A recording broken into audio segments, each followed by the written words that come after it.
रूस की आन बान और शान का प्रदर्शन है उसकी विक्ट्री डे परेड। द्वितीय विश्व युद्ध में नाजी जर्मनी को हराने वाले सोवियत संघ की जीत का जश्न है ये विक्ट्री डे परेड। ये विक्ट्री डे परेड ही है जो दुनिया को रूस की मारक शक्ति का एहसास कराती है। इस परेड में शामिल होने वाले हथियारों की झांकी ही दुनिया के ताकतवर देशों को ये सोचने पर मजबूर करती है कि रूस से भिड़ना कितना खतरनाक हो सकता है।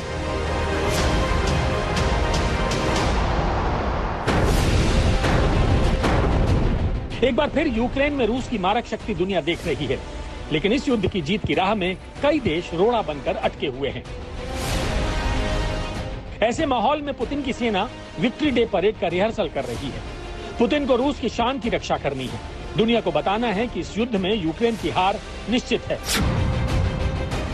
पुतिन का विक्ट्री डे प्लान एक्टिवेट हो चुका है, इसीलिए दुनिया के कई शक्तिशाली देश डरे हुए हैं। ब्रिटेन के रक्षा सचिव बेन वॉलेस का कहना है कि रूस 9 मई को विक्ट्री डे परेड में यूक्रेन पर अपनी जीत की घोषणा कर सकता है। हालांकि रूसी सेना को अभी तक वैसी सफलता नहीं मिली है जैसी पुतिन चाहते थे, इसलिए पुतिन विक्ट्री डे परेड वाले दिन यूक्रेन में अपनी पूरी ताकत के इस्तेमाल का ऐलान भी कर सकते हैं। पुतिन परेड में अपने देश के लोगों से कह सकते हैं कि पूरे विश्व के नाजियों के खिलाफ रूस यूक्रेन में बड़ी सेना उतारने जा रहा है। ब्रिटेन का ये डर कई मायनों में सच भी हो सकता है, क्योंकि रूस ने यूक्रेन पर हमलों की रफ्तार को बढ़ा दिया है और कुछ खास हिस्सों पर उसकी सेना अपनी मौजूदगी बनाए रखना चाहती है। मारियुपोल में रूस की सेना का पूरी तरह से नियंत्रण हो चुका है। उस शहर की बर्बादी हमने देखी थी। डॉनबास रीजन की तरफ आने वाली यूक्रेनी सेना पर रॉकेट हमलों की रफ्तार पहले से तेज हुई है। ऐसे में ये कहना बहुत हद तक सही है कि 9 मई रूस के लिए एक बहुत बड़ा दिन होने वाला है और ये उसके दुश्मनों के लिए तबाही का दिन भी हो सकता है। इसका एक इशारा रूस के टीवी चैनलों पर भी दिख रहा है।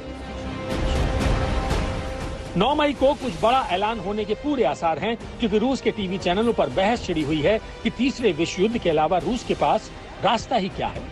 ऐसा लग रहा है जैसे रूस अपने लोगों को तीसरे विश्व युद्ध के लिए मानसिक तौर पर तैयार कर रहा है। रूस के सरकारी टीवी चैनल आरटी की एडिटर इन चीफ ने एक टीवी प्रोग्राम में कहा कि यूक्रेन में रूस हारा तो तीसरे विश्व युद्ध या न्यूक्लियर हमले के अलावा कोई चारा ही नहीं बचेगा।